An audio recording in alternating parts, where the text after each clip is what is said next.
Mi nombre es Carlos Previgliano y soy profesor asociado de radiología del Departamento de Radiología de la Louisiana State University en Shreveport, Luisiana, Estados Unidos. A pesar del gran desarrollo de la radiología en las últimas décadas, la placa de tórax sigue siendo una herramienta útil en el diagnóstico y screening de algunas patologías. Se han descrito varios signos radiológicos los cuales representan patrones característicos causados por alguna anomalía, algunas veces patognomónicos, y que permiten detectar una patología. Los signos radiológicos siguen siendo un elemento importante en la interpretación de la placa de tórax para arribar a un correcto diagnóstico. A continuación, vamos a describir algunos de los signos radiológicos en la radiología torácica. Los objetivos de la presente conferencia son: primero, reconocer los signos radiológicos. Segundo, revisar los cambios anatómicos de estos signos. Y finalmente, emplear estos signos para aumentar la eficacia en la interpretación de los estudios radiológicos. Signo del broncograma aéreo. En condiciones normales no es posible ver las paredes de los bronquios debido a que éstas son muy delgadas y existe aire tanto afuera como adentro de los bronquios. Cuando existe una ocupación del espacio alveolar por material denso como agua, pus o tumor y la vía aérea está permeable, los bronquios se hacen visibles como estructuras tubulares radiolúcidas. Este signo puede verse tanto en radiología convencional como en tomografía computada de tórax y está asociado a patologías del espacio aéreo, ya sea neumonía, tumor o atelectasia, y solamente estará ausente cuando la atelectasia sea obstructiva. A la izquierda y arriba se ve un paciente con consolidaciones pulmonares, portador de un distrés respiratorio del adulto, donde puede verse el signo del broncograma aéreo marcado con las flechas rojas. Abajo, una tomografía computada de tórax de otro paciente con una neumonía lobar, también con el mismo signo. Inicialmente este signo fue descrito por Felix Fleischner para poder diferenciar opacidades intrapulmonares de opacidades fuera del pulmón, ya sea en la cavidad pleural o en la pared torácica. A la derecha y arriba, una radiografía de tórax frente de un paciente con una opacidad difusa en hemitórax derecho y sin el signo del broncograma aéreo. En la tomografía computada del mismo paciente, a la derecha y abajo, se aprecia que el paciente era portador de un derrame pleural derecho importante. Signo del aire creciente. Es la presencia de aire en forma semilunar dentro de una consolidación parenquimatosa u opacidad nodular. Puede estar presente en radiología convencional o en tomografía computada. Es visualizado en procesos pulmonares cavitarios e inicialmente fue descrito en casos de aspergilosis pulmonares, pero en la actualidad puede verse tanto en casos de tumores como hematomas, enfermedad de Wegener, hidatidosis, tuberculosis, nocardiosis y abscesos bacterianos. No debe confundirse este signo con el signo de Monod, que es la acumulación de aire alrededor de la bola fúngica o micetoma en una cavidad preexistente. A la izquierda, arriba y abajo, dos pacientes diferentes con quistes hidatídicos. A la derecha y arriba, otro paciente diferente con aspergilosis y la presencia del signo del aire creciente. En la imagen marcada con la letra D, se ve un paciente con micetomas múltiples donde se aprecian las bolas fúngicas rodeadas de aire representando el signo de Monod. Signo del diafragma continuo. En condiciones normales, la parte media del diafragma no se visualiza debido a que está en íntimo contacto con el corazón. Si en una placa de tórax frente vemos todo el diafragma, es debido a la presencia de aire entre el diafragma y el corazón, y puede deberse a un neumomediastino o neumopericardio, como se aprecia en la imagen marcada con la letra A. Este signo también es visualizado cuando el aire está por debajo del diafragma en casos de neumoperitoneo, como lo muestra la imagen B.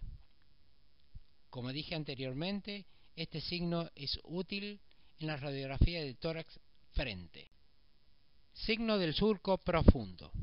Es característico de la presencia de un neumotórax y es muy útil en aquellos pacientes que están en decúbito supino, pues aproximadamente un 30% de los neumotórax no son detectados en esta posición.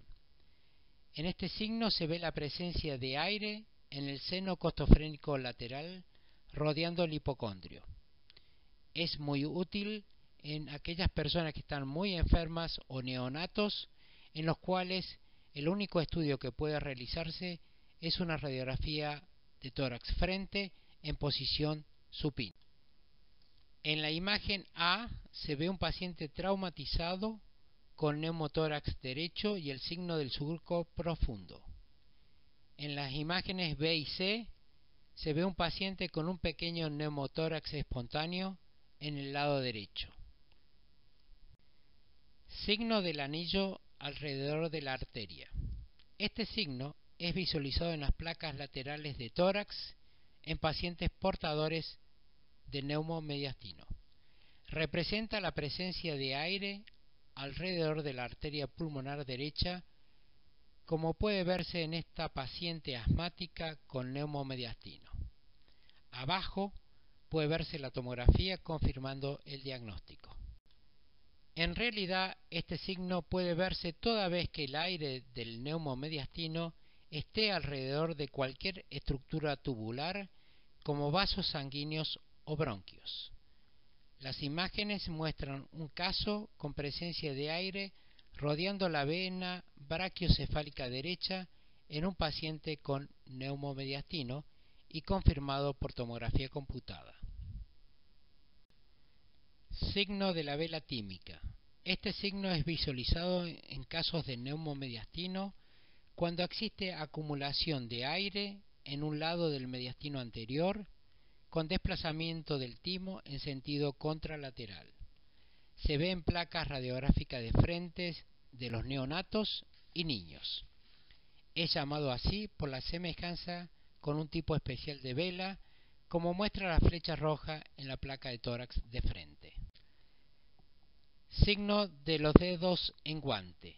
Está caracterizado por la presencia de imágenes tubulares que se originan en el ilio y se extienden hacia la periferia. Es visualizado en radiografías y tomografías computadas de tórax. Indica la presencia de una impactación mucoide dentro de los bronquios dilatados y también puede verse en casos de bronquiectasias con secreciones en su interior.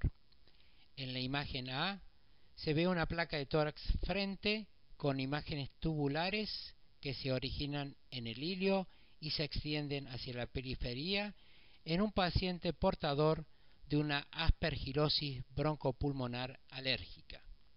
En la imagen B, una tomografía computada de tórax con ventana mediastinal y pulmonar en otro paciente con aspergilosis broncopulmonar alérgica.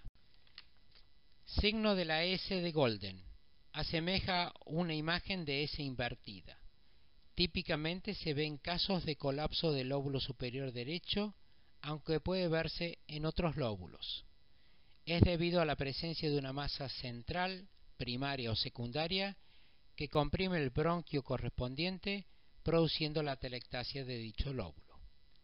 La flecha roja muestra la concavidad debido a la atelectasia, en este caso, del lóbulo superior derecho, y la flecha amarilla muestra la convexidad debido a la masa central.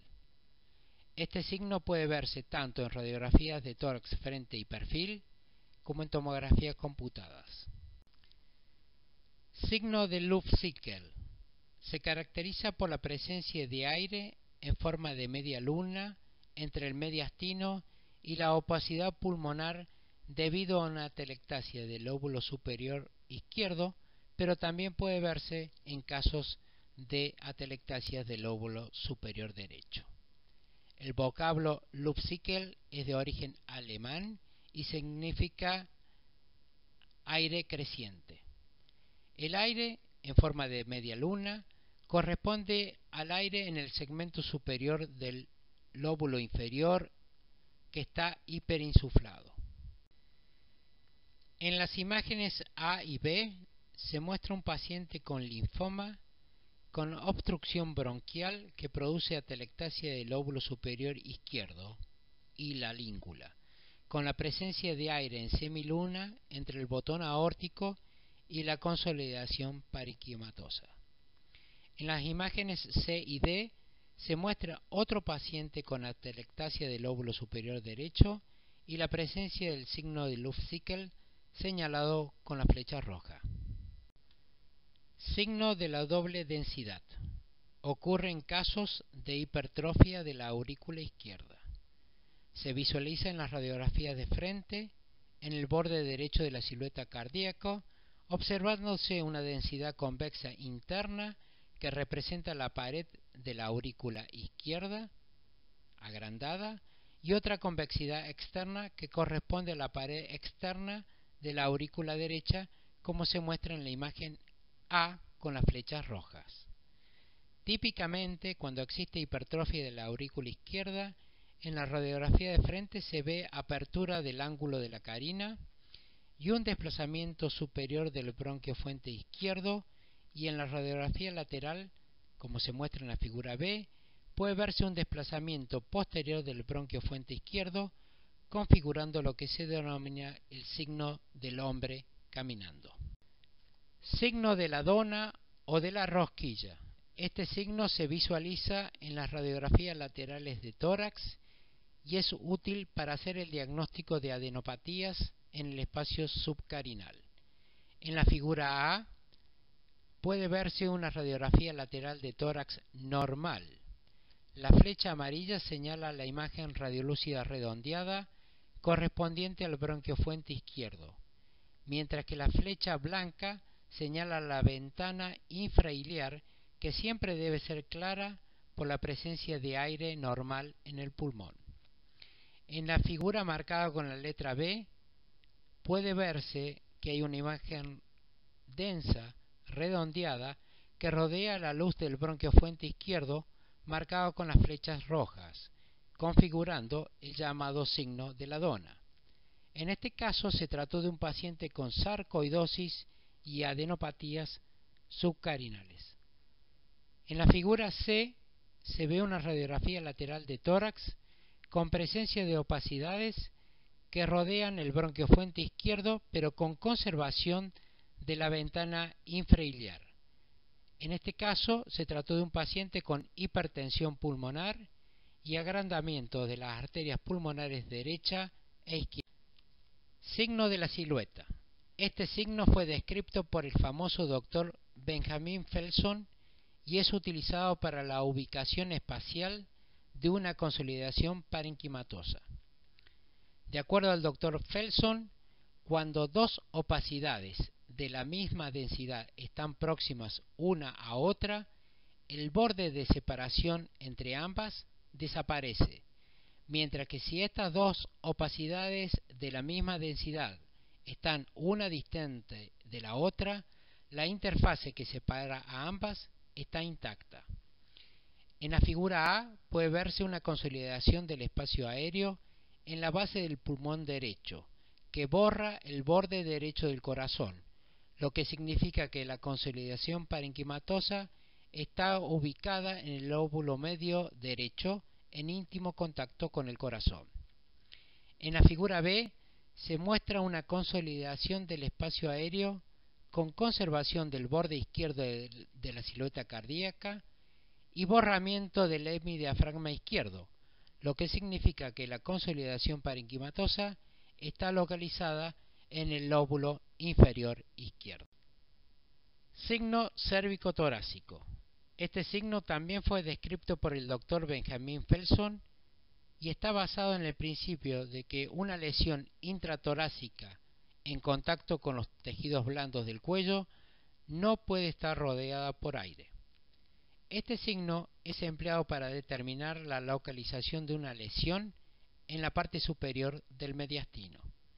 En condiciones normales, el borde superior del mediastino anterior termina a la altura de las cabezas claviculares o primera costillas, mientras que el mediastino medio y posterior, ubicado por detrás de la tráquea, se extiende por encima de este nivel.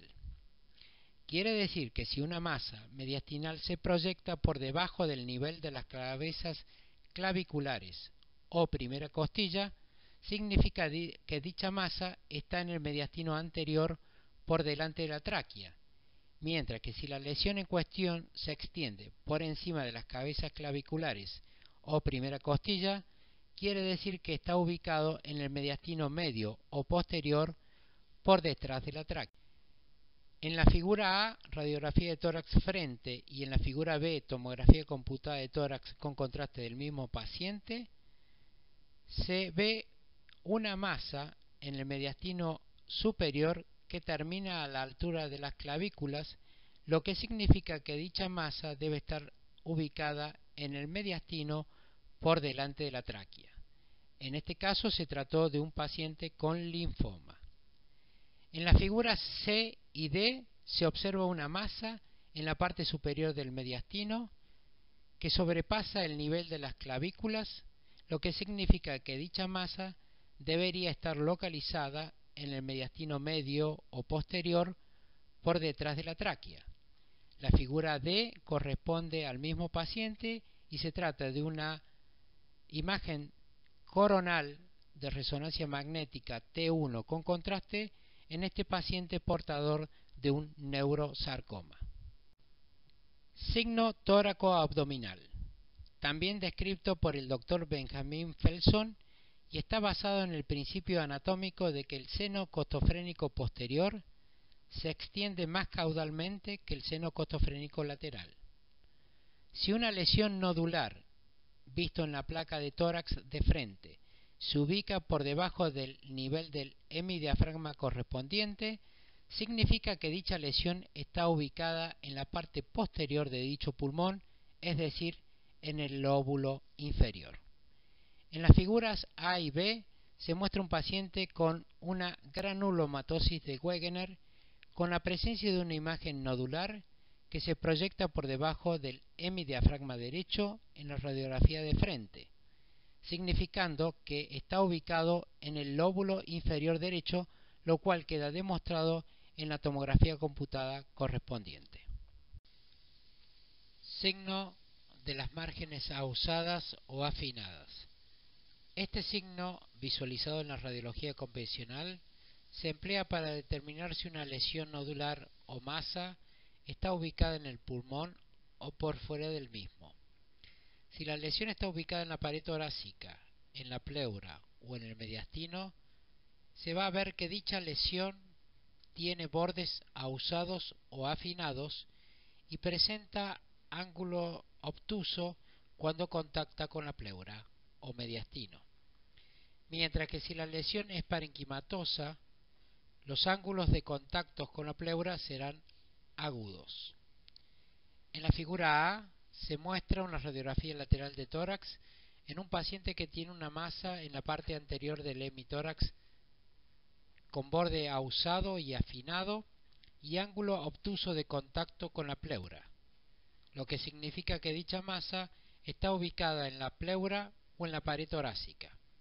En este caso, correspondió, como puede verse en la tomografía computada en la figura B, a un plasmocitoma en una costilla anterior derecha. Signo del 1, 2 y 3. Este signo también es conocido como triada de Garland y está caracterizado por la presencia de adenomegalias en ambas regiones ciliares y en la región paratraqueal derecha, como puede verse en la imagen de arriba, señaladas con las flechas rojas. La presencia de este signo 1, 2, 3 es sugestivo de la presencia de sarcoidosis y puede diferenciarse de las adenomegalias secundarias a un linfoma, ya que en el caso del linfoma no existe una separación entre las masas ganglionares y la silueta cardíaca, como puede verse en la figura de abajo. Signo de la grasa epicárdica, también conocido como el signo de la galletita Oreo. Este signo se visualiza en las radiografías laterales de tórax y significa que existe un engrosamiento o derrame pericárdico. El pericardio rodea al corazón y debe tener en condiciones normales no más de 2 milímetros de espesor.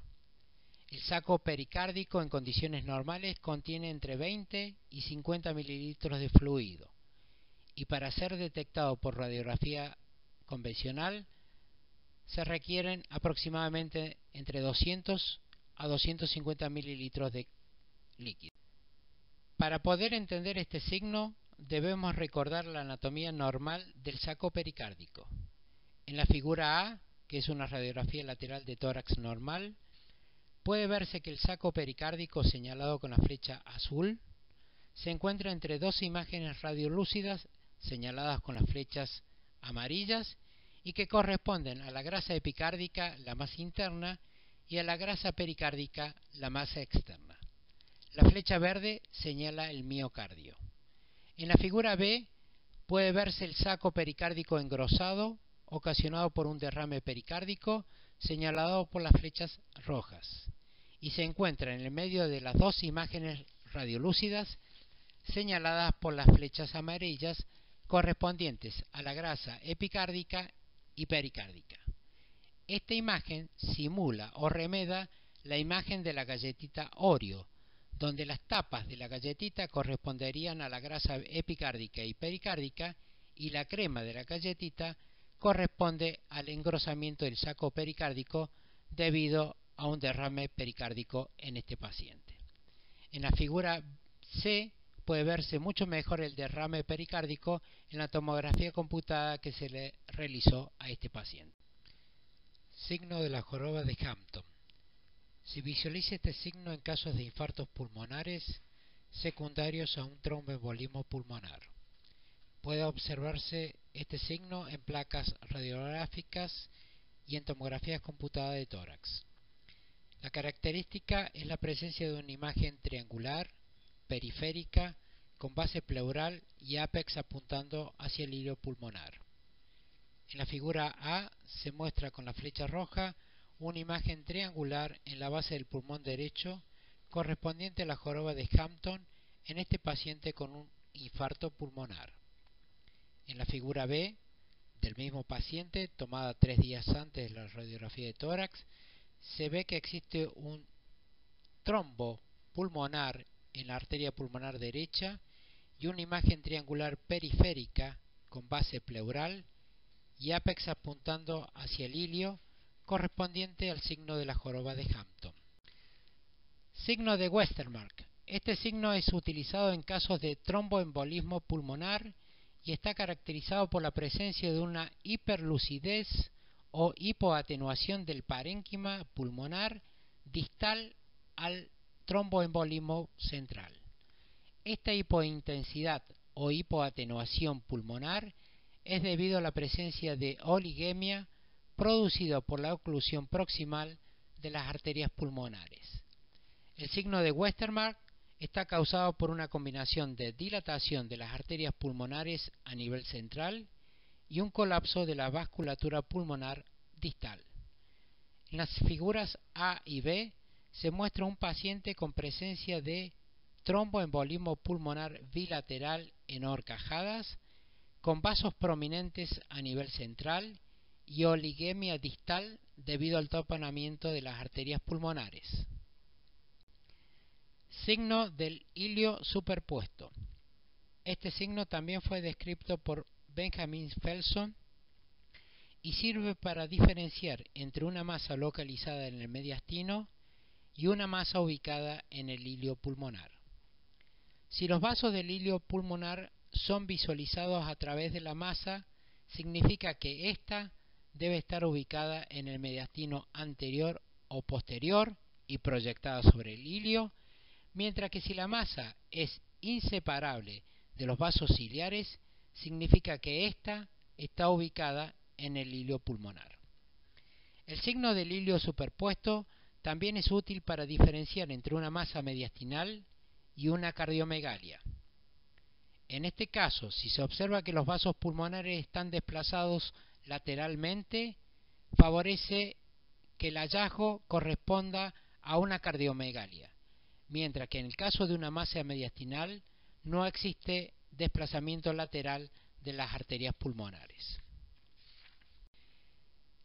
En las imágenes A y B se muestra un paciente con una masa proyectada sobre el hilio derecho, pero como muestran las flechas rojas, los vasos pulmonares del hilio derecho pueden visualizarse a través de dicha tumoración, lo que significa que dicha masa debe estar ubicada en el mediastino anterior o posterior y proyectada sobre el hilio. En la figura B se muestra la tomografía computada del mismo paciente, revelando que la tumoración en cuestión está ubicada en el mediastino anterior y corresponde a un timoma. En las figuras C y D se observa otro paciente donde se muestra que la masa proyectada sobre el hilio pulmonar derecho es inseparable de los vasos iliares, lo que significa que dicha tumoración está ubicada en el hilio pulmonar derecho.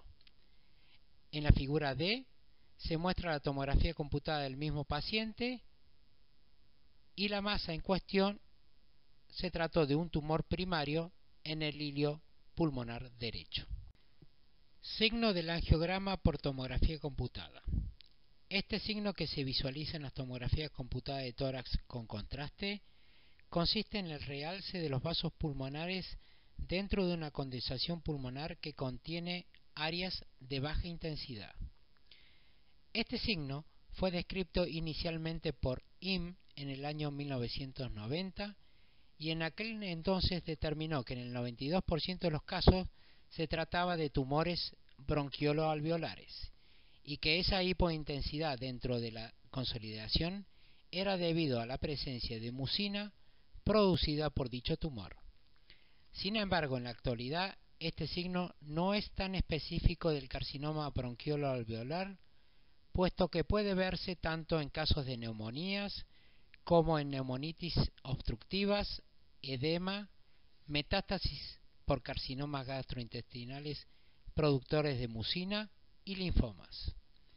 En la figura que se muestra a la derecha se presenta el caso de un paciente con una condensación pulmonar con área hipointensa y realce de los vasos pulmonares, configurando el signo del angiograma por tomografía computada en este paciente portador de un carcinoma bronquiolo-alveolar del pulmón derecho.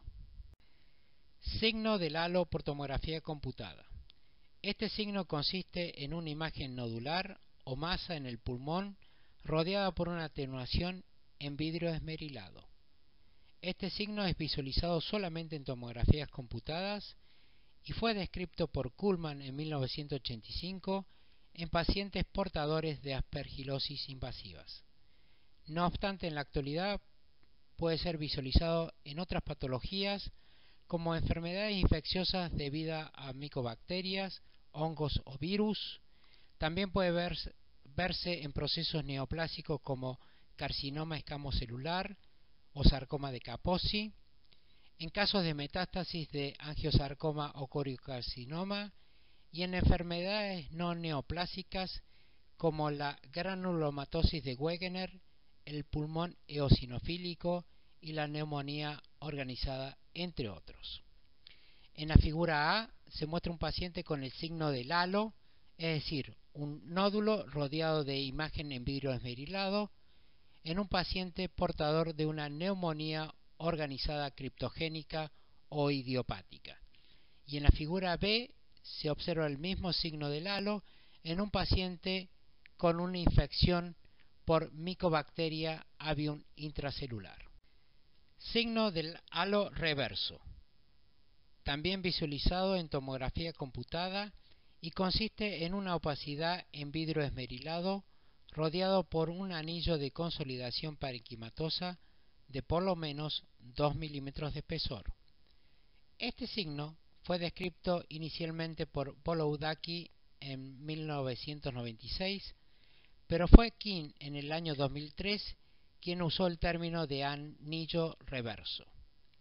Inicialmente fue descrito en casos de neumonía organizada criptogénica, pero puede verse también en casos de granulomatosis de Wegener, granulomatosis linfomatosa, paracoccidioidomicosis, aspergilosis invasivas, metástasis y neumonía lipoide. En la figura a la derecha puede observarse un paciente con opacidades en vidrio esmerilado en el pulmón izquierdo, y en la parte posterior de dicho pulmón se observa que la opacidad en vidrio esmerilado está rodeada por un anillo de condensación pulmonar, y en este caso se trató de una neumonía organizada criptogénica o idiopática. Signo de la separación pleural. Es un signo que puede visualizarse en tomografía computada y corresponde al engrosamiento de las pleuras visceral y parietal con realce después de la administración del contraste endovenoso. Este signo es sugestivo de empiema o derrame pleural exudativo. En la figura A puede observarse un paciente HIV positivo con un empiema pleural derecho, donde se visualiza engrosamiento y realce de las hojas visceral y parietal de la pleura derecha. Y en la figura B se visualiza otro caso con derrame pleural exudativo con el signo de la separación pleural en un paciente con carcinoma pulmonar. Signo de la cola de cometa. Consiste en opacidades lineales y curvilíneas que se extienden desde una consolidación parenquimatosa en la región subpleural hacia la región del ilio. Este signo puede verse en la atelectasia redonda y corresponde a la distorsión de los vasos y bronquios dentro de la atelectasia redonda. La atelectasia redonda está asociada a la asbestosis o a otras pleuropatías crónicas.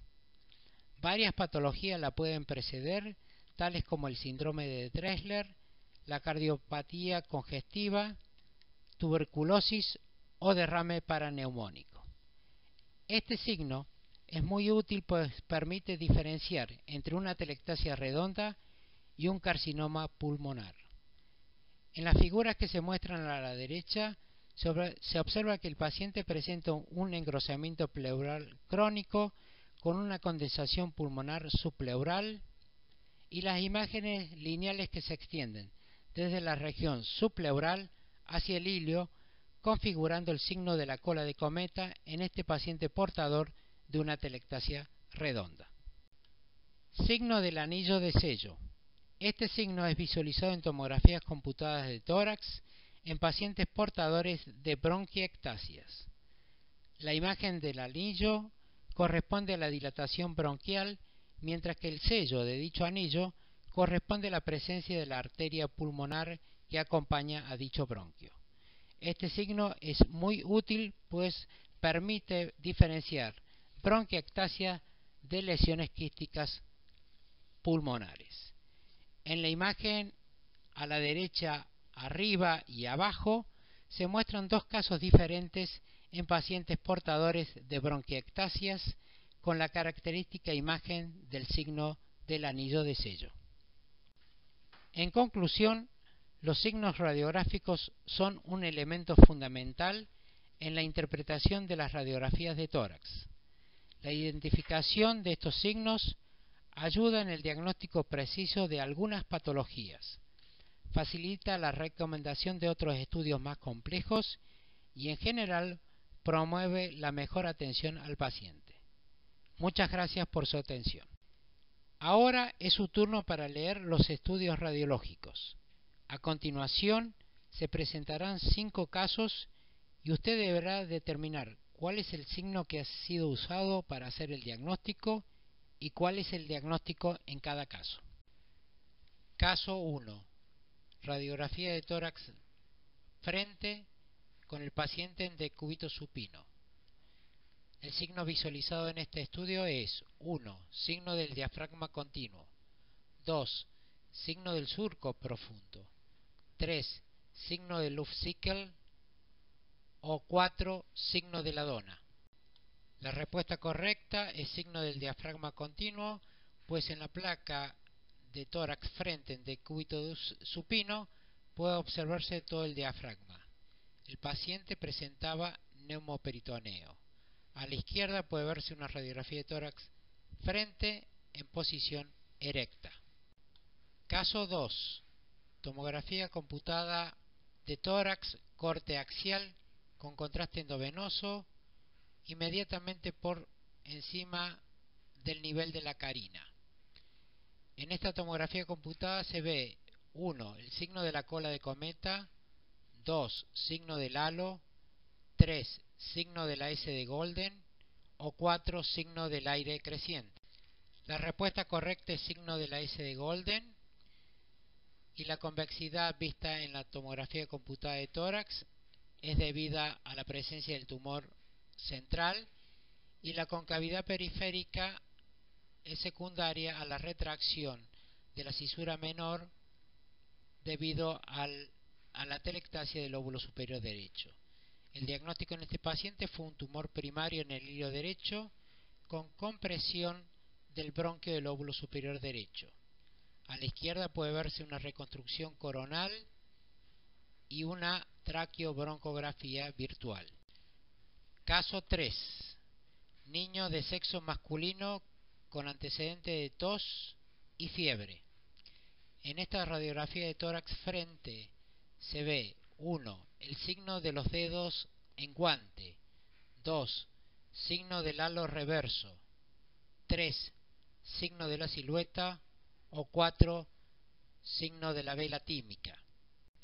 La respuesta correcta es signo de la silueta, pues en la placa de frente se ve una opacidad en el hemitórax izquierdo que produce borramiento de la silueta cardíaca. El diagnóstico en este niño fue una neumonía de los lóbulos superior izquierdo y de la língula. Nótese en la radiografía de perfil la opacidad anterior en el hemitórax correspondiente. Caso 4. Niño masculino de 6 años de edad con una radiografía de tórax frente que muestra una opacidad en la parte medial y superior del hemitórax derecho. En este caso se ve 1. El signo cérvico-torácico. 2. Signo tóraco-abdominal. 3.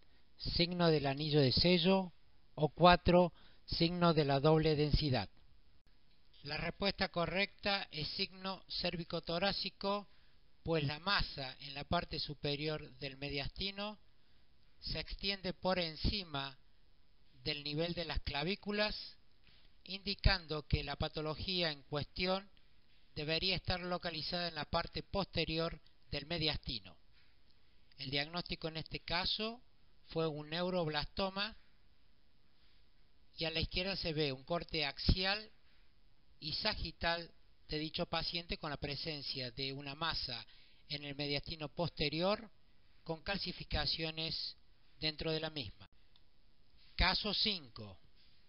Hombre de 38 años de edad con disnea y dolor de tórax. En esta placa de tórax frente se ve 1. El signo de la separación pleural. 2. Signo del broncograma aéreo. 3. Signo del 1, 2, 3. O 4. Signo del ilio superpuesto. La respuesta correcta es el signo del ilio superpuesto.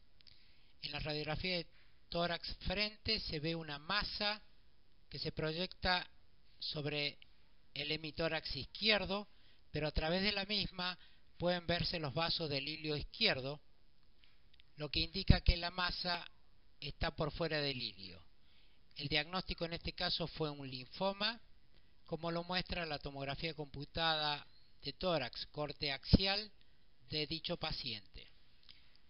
También puede confundirse con una cardiomegalia, pero en este caso los vasos del ilio izquierdo no están desplazados lateralmente, como ocurre en los casos de cardiomegalias.